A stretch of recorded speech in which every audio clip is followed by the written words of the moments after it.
Yeah, it's a great format. And we're looking at a specific matchup today, Group 179. The title was pretty evocative. New wave of AORVs, a blue wave of Irish. Huh, yes, sets the scene nicely. So who is actually in this group? Right, the four contenders were O.M.D's Architecture and Morality, classic new wave.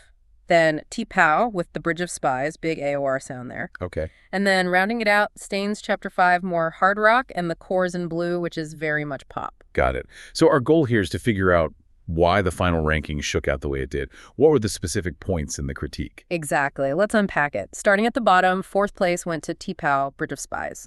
Okay. What was the main knock against it? I remember China in Your Hand being huge. Well, that was precisely the problem, according to the review. It felt like the entire album rested on that one massive hit. Right, like it peaked too early. Kind of. The description used was pretty memorable. Said the quality bounced up and down like a happy Labrador running down the garden path, you know. Uh-huh. Okay, vivid. So inconsistent then. Were any other tracks worth mentioning? Yeah, besides China, only Heart and Soul and Monkey House got specific recommendations. So yeah, the takeaway was really about consistency or the lack of it. Okay, makes sense. So who was third? Third place was O.M.D. with Architecture and Morality. Now this one's interesting because, it's O.M.D. art rock, new wave pioneers. And it has Joan of Arc and Maid of Orleans, right?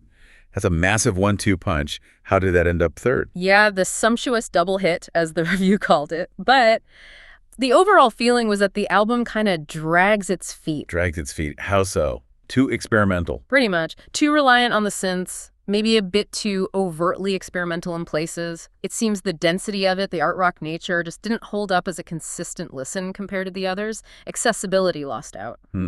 Interesting.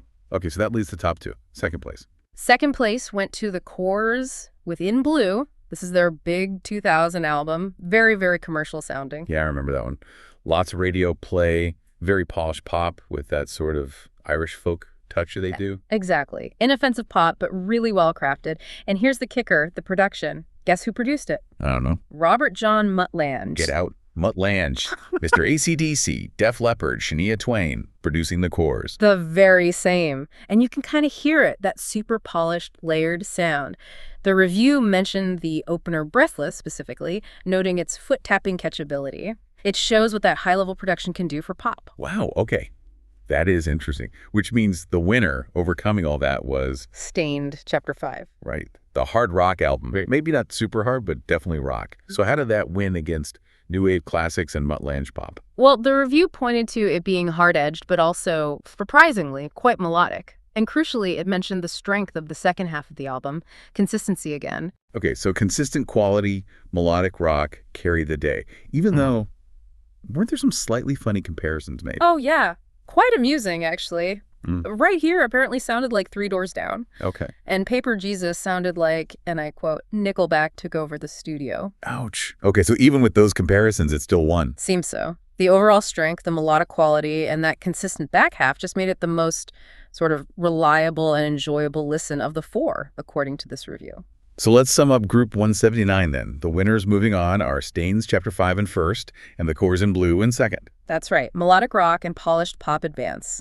Consistency and accessibility beat out big individual hits, and perhaps too much experimentation in this case.